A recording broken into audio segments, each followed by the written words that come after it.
এভাবে খেয়েছেন কখনো? ভাতে যাদের অরুচি তাদের জন্য এই একটা দারুণ রেসিপি। মল্লা মাছের শুটকি দিয়ে লাউ পাতার মজাদার ভর্তা। খেয়েই দেখুন না। প্রথমে কচি দেখে কয়টা লাউ পাতা ধুয়ে হাতে ছিঁড়ে নিলাম। গরম জলে মলা শুটকি ভালো করে ধুয়ে নুন হলুদে মেখে নিলাম।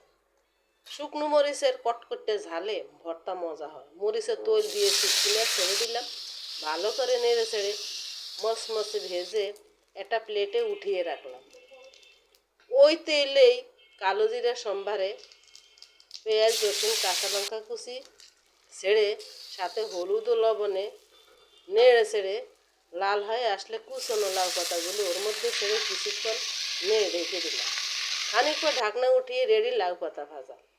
এবার আগে থেকে মচমচে শুটকি ও মরিচ ভাজা পাটা মিহি করে বেটে নিলাম। এরপর ওই সাথে লাউ পাতা ভাজি বেটে একত্র করতে হয়ে গেল মজাদার মলা মাছের শুটকি দিয়ে লাউ পাতা সেরকম ভর্তা। ভিডিওটা ভালো লাগলে সাবস্ক্রাইব করুন ইতি রান্নাঘর। আর কোথা থেকে ভিডিওটা দেখছেন প্লিজ কমেন্টে জানাবেন।